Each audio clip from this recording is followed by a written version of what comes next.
नमस्कार साथियों, स्वागत है आप सभी का हमारे यूट्यूब चैनल में।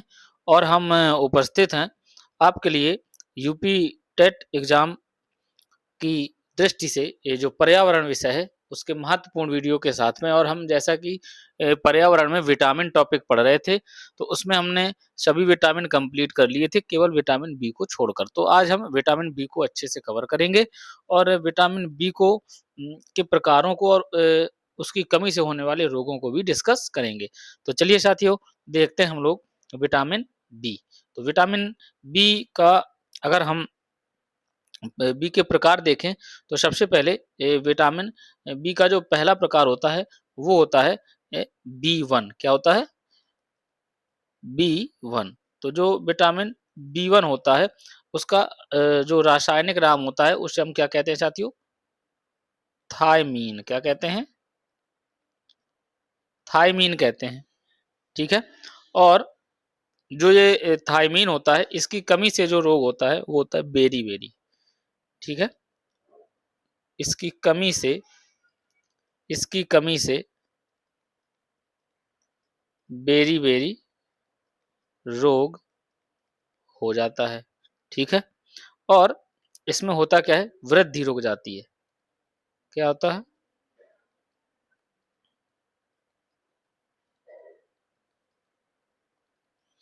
इसके बाद जो इसका जो स्रोत होता है, अगर हम स्रोत को समझने की कोशिश करें इसके, तो जो इसका स्रोत है साथियों, अनाज। ठीक है? क्या? अनाज। अनाज के बाद सोयाबीन,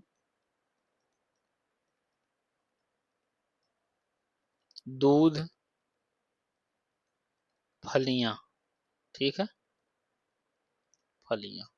तो ये बी1 के स्रोत हैं। तो आपको याद रखना है बी1 का जो अन्य नाम है, रासायनिक नाम, इसका अन्य नाम अगर इधर हम समझें, तो ये क्या है? थायमीन है। कमी से बेरी-बेरी रोग होता है। इसमें क्या होता है? वृद्धि रुक जाती है। इसके बाद विटामिन बी2 की बात करें। किसकी बात करें साथियों? विटामिन बी2 की बात करेंगे अगर हम, तो विटामिन बी2 में जो इसका जो नाम होता है, राइबोफ्लेविन होता है। क्या होता है? इसका जो अन्य नाम होता है, अगर हम इसके अन्य नाम की बात करें, विटामिन बी2 का जो अन्य नाम होता है, वो क्या होता है? राइबोफ्लेविन। राइबोफ्लेविन इसका अन्य नाम है। और इसकी जो कमी से रोग होता है, चिलोसिस। ठीक है? किलोसिस जिसे हम कहते हैं।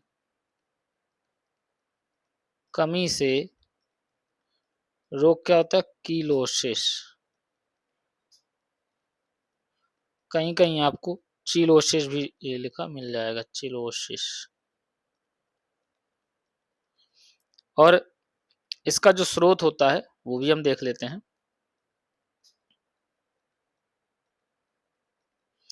इसके जो स्रोत हैं, इसके स्रोत हैं क्या? पनीर। पनीर के बाद अंडा। अंडा के बाद मांस। विटामिन बी2 की बात कर रहे हैं साथियों, पत्तेदार सब्जियां। पत्तेदार सब्जियां। तो ये सब क्या है? विटामिन बी2 के स्रोत हैं। और विटामिन बी की कमी से रोग होता है, किलोसिस। इसके बाद विटामिन 3 की कमी से देखते हैं। ठीक है?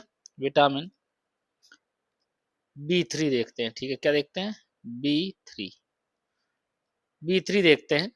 तो बी3 का जो अन्य नाम है, सबसे पहले हम वो देखेंगे। अन्य नाम देखेंगे, इसके बाद कमी से रोग देखेंगे।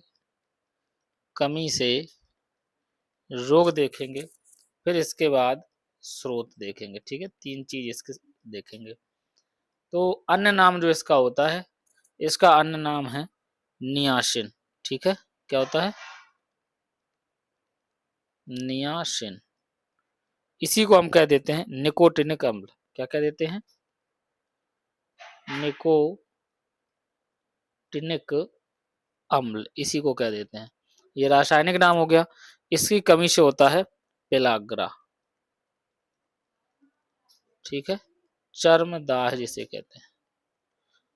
इसके बाद इसके जो स्रोत होते हैं,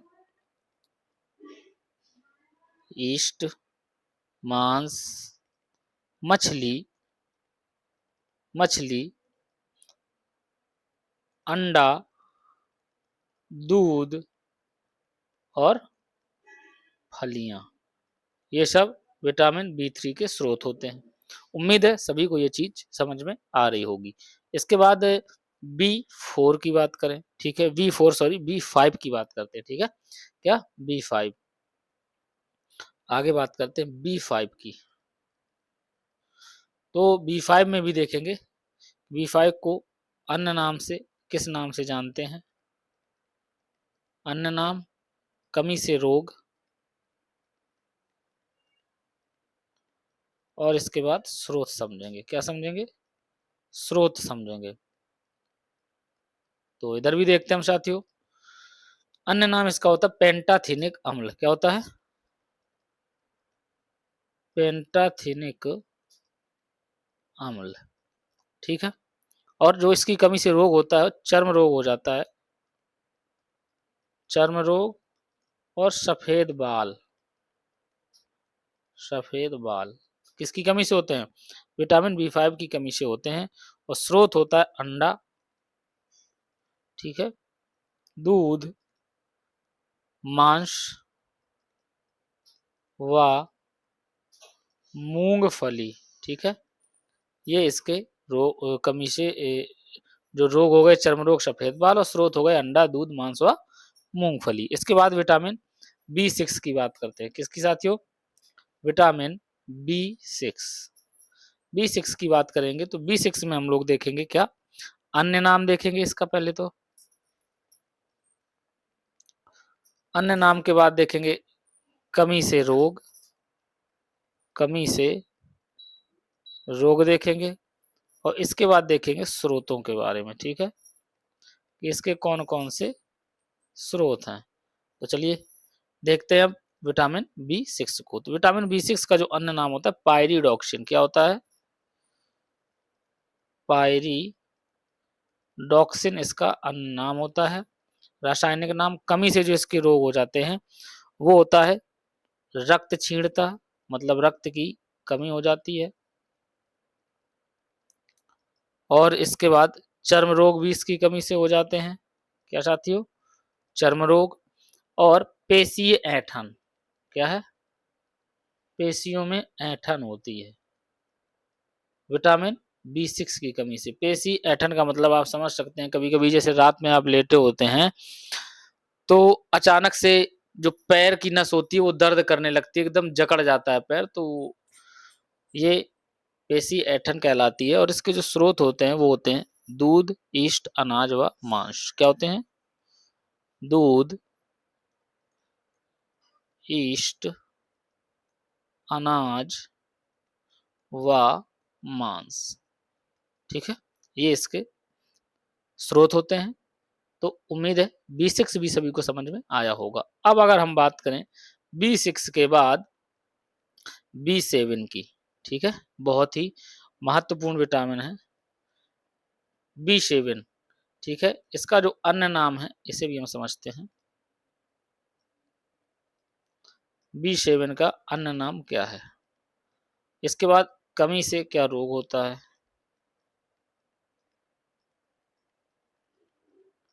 ठीक है, और स्रोत क्या होते हैं, ये तीन चीजें हम देखेंगे। तो जो B7 होता है, B7 का जो अन्य नाम है बायोटिन है। क्या है? बायोटिन, ठीक है। और बायोटिन जो होता है इसकी कमी से चर्म रोग हो जाते हैं, त्वचा संबंधी रोग, और बाल झड़ते हैं। क्या होते हैं? बाल झड़ते हैं, ठीक है। इसके जो स्रोत होते हैं वो क्या होते हैं? मांस, गेहूं, अंडा, सब्जी, फल। क्या होते हैं? मांस, गेहूं, अंडा, सब्जी, फल, ये सब क्या है, इसके स्रोत हैं। तो B7 की बात हमने कर ली। इसके बाद अब हम बात करेंगे B9 की। किसकी बात करेंगे? B9 की। तो B9 को भी इसी तरीके से हम समझ लेते हैं साथियों।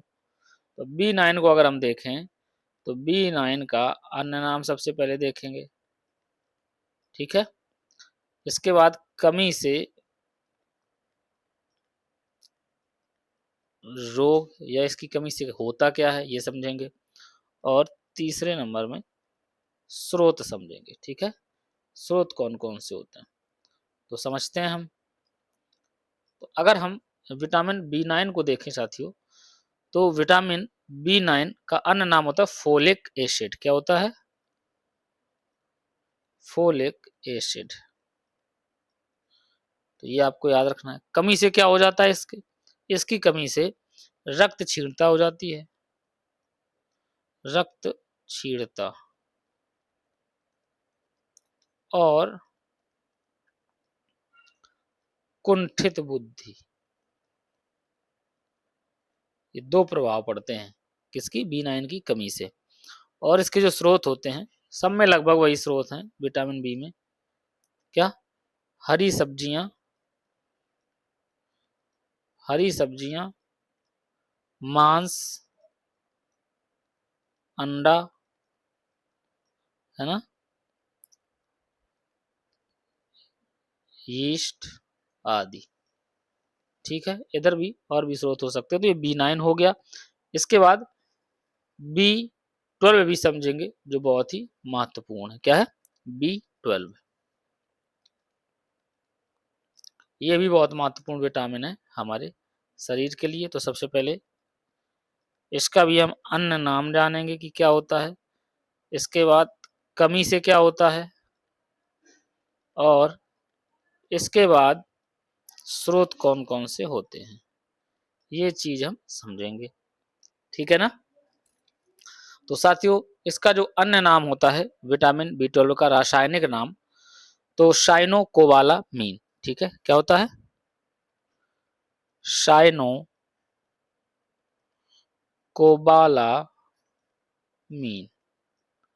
ये है इसका रासायनिक नाम। कमी से तंत्रिका तंत्र में गड़बड़ी हो जाती है। क्या हो जाता है? तंत्रिका तंत्र प्रभावित होता है इसकी कमी से। और दूसरी चीज है घातक रक्त क्षीणता, मतलब खून की अचानक से कमी हो जाती है। घातक रक्त क्षीणता, कभी कभी इंसान की मृत्यु भी हो जाती है ज्यादा कमी जब हो जाती है। और इसका जो स्रोत होता है, स्रोत में भी वही मांस, मछली, अंडा, मांस, मछली, अंडा, दूध, और आंतों के बैक्टीरिया, आंतों के बैक्टीरिया, ठीक है। तो इस तरीके से ये B12 भी हो गया। उम्मीद है सभी को विटामिन बी के बारे में अच्छे से समझ में आया होगा। तो विटामिन बी को हम वैसे कह देते हैं थायमीन, नॉर्मल अगर पूछा जाता है। लेकिन अगर हम पार्ट में करेंगे तो B1 को हम थायमीन कहते हैं। कमी से जो बेरी बेरी रोग होता है, नॉर्मली अगर पूछा जाता है तो हम B1 के बारे में ही बताते हैं विटामिन बी को। स्रोत जो होते हैं अनाज, सोयाबीन, दूध, फलियां। ऐसे ही हमने विटामिन B2 देखा, राइबोफ्लेविन, और विटामिन B3 देखा, नियासिन, B5 देखा, पेंटाथिनिक अम्ल, और B6 देखा, पायरिडॉक्सिन, B7 देखा, बायोटिन, और B9 देखा, फोलिक अम्ल। इसी तरीके से हमने B12 को भी देखा, तो साइनोकोबालामीन। तो सभी को ये चीज समझ में आई होगी। एक चीज और, एक प्रश्न विटामिन सी से पूछा जा चुका है, तो विटामिन सी के बारे में हम थोड़ा सा देख लेते हैं। एक प्रश्न पूछा जा चुका है विटामिन सी शरीर में भंडारित नहीं होता। क्या है ये चीज, हम आपको बता दें इधर। विटामिन सी शरीर में भंडारित नहीं होता, तो ये आपको याद रखना है, ठीक है। तो उम्मीद है सभी को विटामिन टॉपिक बहुत ही अच्छे से समझ में आया होगा और इस टॉपिक से अगर कोई प्रश्न पूछा जाता है तो सभी लोग बहुत ही अच्छे से इसको हल कर लेंगे। अब हम आगे देखते हैं, जैसा कि हमने आपको पहले ही बताया था कि संपूर्ण आहार के बारे में बात करेंगे। जो हम दूध को कहते हैं, किसे कहते हैं? दूध को कहते हैं संपूर्ण आहार। तो उसके बारे में हम थोड़ा सा देख लेते हैं, क्योंकि दूध में लगभग हर विटामिन पाई जाती है, एक दो को छोड़कर, और इससे हमारी शरीर में वृद्धि भी होती है ना। इसीलिए डॉक्टर हो या बुजुर्ग हो, वो आपको दूध पीने की सलाह देते हैं। तो सबसे पहले देखते हैं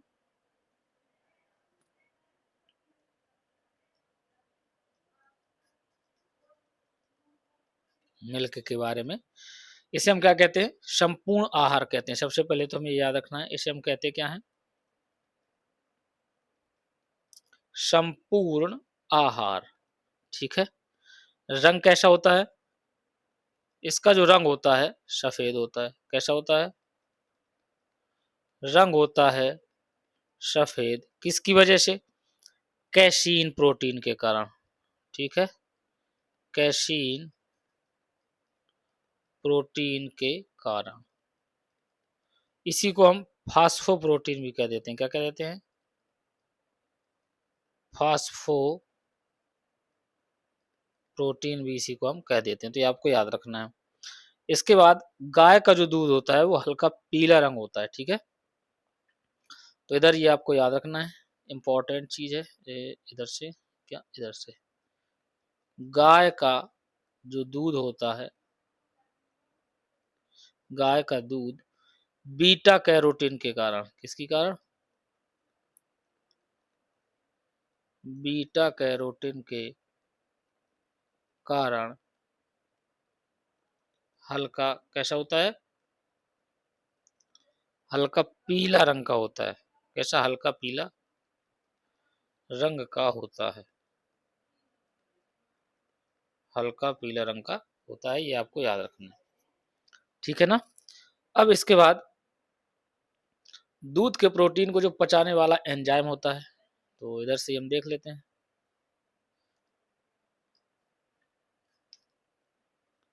दूध के प्रोटीन को पचाने वाला एंजाइम कौन सा है साथियों? तो दूध के प्रोटीन को जो पचाता है रेनिन एंजाइम पचाता है। कौन सा? रेनिन, ये आपको याद रखना है। और दूध का जो खट्टापन होता है, ठीक है, उसका कारण क्या होता है ये भी देख लेते हैं।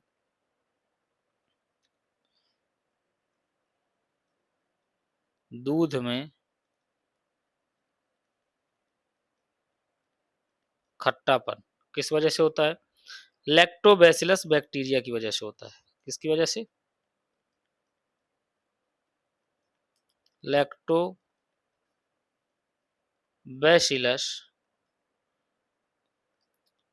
बैक्टीरिया की वजह से होता है। बैक्टीरिया की वजह से होता है। ठीक है, जो कि दूध में क्या पाया जाता है? लैक्टोज पाया जाता है। क्या पाया जाता है साथियों? लैक्टोज पाया जाता है। और यही जो लैक्टोबैसिलस होता है, ये किसमें बदल देता है? इसको लैक्टिक अम्ल में बदल देता है। किसमें? लैक्टिक अम्ल में बदल देता है। और दूध में जो मिठास भी होती है तो वो लैक्टोज के कारण होती है। ठीक है, ये पॉइंट है इधर। क्या? दूध में जो मिठास होती है, ठीक है, किसकी वजह से? लैक्टोज की वजह से दूध में मिठास होती है। तो ये आपको याद रखना है। इसके बाद दूध में पाया क्या क्या जाता है? दूध में पाए जाने वाले पोषक तत्वों को अगर हम देखें, दूध में कौन कौन से पोषक तत्व मिलते हैं, तो ये बहुत ही जरूरी चीज है। जल कितना? लगभग 87%। कितना? लगभग 87%। ये आपको याद रखना है। इसके बाद वसा, प्रोटीन, ठीक है। इसके बाद कार्बोहाइड्रेट,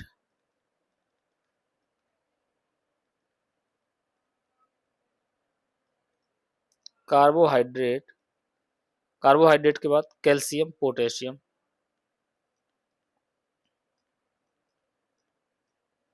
कैल्शियम, पोटेशियम आदि।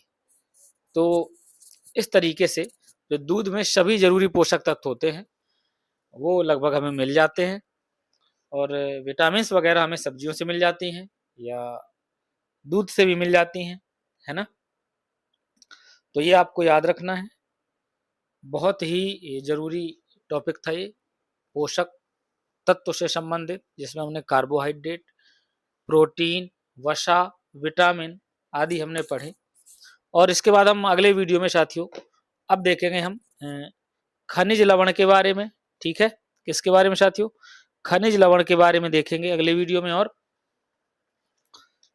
जो अमीनो अम्ल होते हैं उनके बारे में भी थोड़ा समझेंगे। जो हमारे शरीर के लिए आवश्यक अमीनो अम्ल हैं उनको भी समझेंगे, और इस तरीके से हम जो मानव पोषण टॉपिक है इसको खत्म करेंगे और आगे फिर अगले टॉपिक की ओर बढ़ेंगे। तो साथियों उम्मीद है सभी को वीडियो बहुत ही पसंद आया होगा, अच्छा भी लगा होगा। तो सभी लोग वीडियो को ज़्यादा से ज़्यादा लाइक करें, शेयर करें और चैनल को ज़्यादा से ज़्यादा सब्सक्राइब करें। मिलते हैं आपसे अगले वीडियो में, तब तक के लिए नमस्कार।